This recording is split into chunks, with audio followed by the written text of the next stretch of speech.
güzəştli pensiya anlayışı, ümumiyyətlə bu nədir və ya kimlərə şamil olunur? Bu barədə zəhmət olmasa bir giriş edək, başlayaq. Əvvəla belə bir aktual mövzuya toxunduğunuza görə sizə xüsusi təşəkkürümü bildirirəm. Çünki vətəndaşların əksəriyyətini maraqlandırır bu suallar.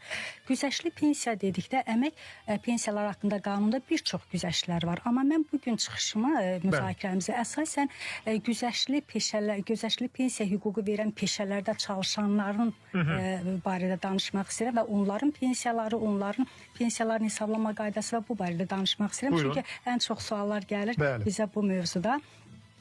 Bu barədə deməli Nazirlər Kabinetinin 2007-ci il tarixli qərarı var, 20 yanvar tarixli.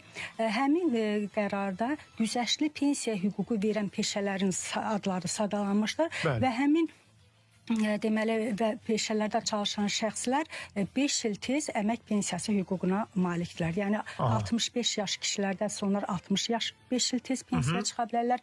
Hazırda 64 yaş yarım qadınlardadır. Qadınlar da yenə 5 il tez 59 yaş yarımda, 59 yaş yarımda güzəştli şərtlərlə pensiyaya çıxa bilərlər. Bundan əlavə digər güzəştlər var. 50 uşağa qulluq etdiyinə görə 5 il tez çıxa bilər. 5 və daha çox uşağı doğub tərbiyə etməyə görə güzəştli şərtlər var və s. Amma bugün yeni deyirəm, əsasən bunun hər biri bir dəryadır, yəni danışsa. Amma bugün konkret güzəşli pensiya hüququ verən peşələrdən danışacaq və o barədə olacaq. Ümumiyyətlə, hansı peşələr, baxın elə sualı konkretləşdirsək, hansı peşələri bu 5 il daha tez pensiyaya çıxmağa imkan verən peşələr adlandırmaq olar? Hansı iş şəraitində çalışan şəxslər bunu əldə edə bilərlər? Məsələn, ağır sənayedə işləyənlər, yeraltı işlərdə, metrolarda, yəni qazma işlərdə, şaxtalarda, neft işlərində, dənizdə işləyənlər, bir çox peşələr var ki, bunlar güzəştli şərtlərlə pensiya